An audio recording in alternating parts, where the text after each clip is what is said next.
মানে যেই টিমটা আপনার চিটাগাং রয়্যালস নাম দিয়ে এসেছিল, রয়্যালসের ব্যাপার, রাজকীয় ব্যাপার, কোটি টাকার উপরে একটা ক্রিকেটার কিনলো, তারপরে এখন বিপিএল মানে বিতর্ক ছায়া সঙ্গী তাদের একটা মানে একটা থিম সং আছে, আবার এলো বিপিএল। হয়তো বা এটা লিরিক্সটা কিছুটা চেঞ্জ করতে হতে পারে, যে আবার এলো বিপিএল বিতর্ককে সঙ্গ করে।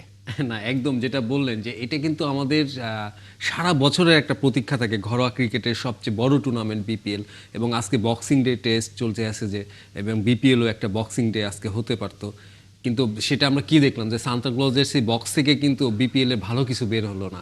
এবং আমরা দেখলাম যে একদিন আগেই মানে এক্সপায়ার হয়ে গেল একটা টিম, একটা ফ্রাঞ্চাইজি, মানে যেই টিমটা আপনার চিটাগাং রয়্যালস নাম দিয়ে এসেছিল, রয়্যালসের ব্যাপার, রাজকীয় ব্যাপার, তারা নিলামের টেবিল গরম করে ফেললো, কোটি টাকার উপরে একটা ক্রিকেটার কিনলো, তারপরে এখন বলছেন যে আমি ভরণ পোষণ করতে পারছি না কাউকে। মানে এটা একটা হাস্যকর ব্যাপার। এবং বিপিএলে কি হয়, মানে এই ধরনের ইয়েতে আমরা অবাক হই না, কারণ বিপিএল মানে বিতর্ক ছায়া সঙ্গী তাদের একটা মানে সিঙ্গারাই যেমন আলু ছাড়া হয় না, বিতর্ক ছাড়া বোধহয় বিপিএলও হয় না।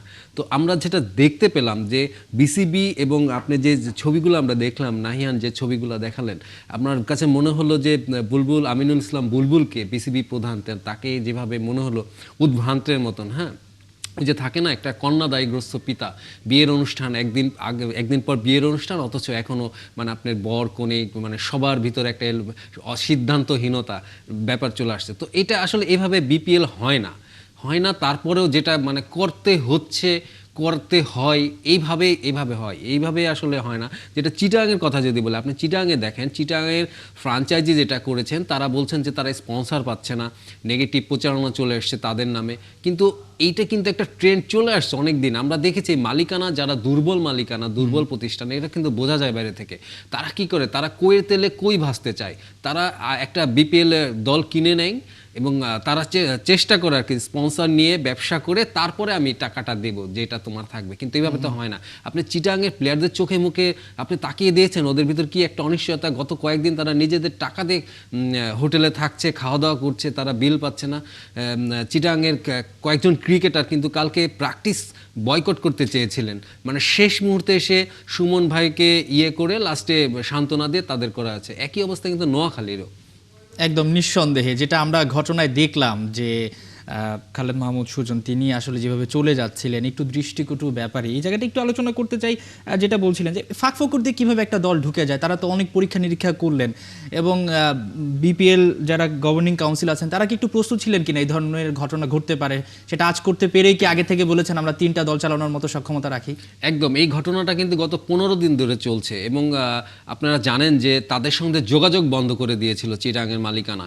এবং আরও একটা দুঃখজনক ব্যাপার, আপনি দেখেন পাকিস্তানি একটা প্লেয়ার আবরার, সে কিন্তু ন্যাশনাল টিমের প্লেয়ার, তিনি বারবার চিটাগাং দলের সঙ্গে যোগাযোগ করার চেষ্টা করছেন যে কেন আমাকে ডাকা হচ্ছে না, তার এজেন্ট বলছে, অথচ তারা আমাদের এখানে বলছে যে তাকে এনওসি দেওয়া হয় না। ব্যাপারটি কিন্তু একদম সম্পূর্ণ মিথ্যা। তাকে আসলে চিটাগাং যোগাযোগই করছে না, তিনি আসতে চাইছেন, তাকে আনা হচ্ছে না। চিটাগাংয়ের আরও কয়েকজন বিদেশি আমরা দেখেছি যে তারা কোচ, বিদেশি প্লেয়ার, বিদেশি কোচ, মানে যেটা কথা বলেছে এটাতেও একটা শুভঙ্করের ফাঁকি আছে।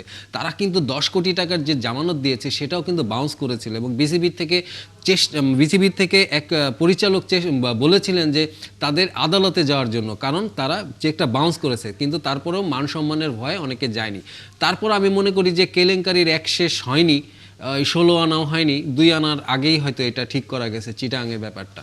মানে চিটং বুঝতে পেরেছে যেহেতু তারা আর আগাতে পারছে না, অনেক বেশি বিতর্ক তাদের শুরুতে হয়ে গেছে, সেটা হয়তো বা মন্দের ভালো হতে পারে যে টেক ওভার করে দেয়া।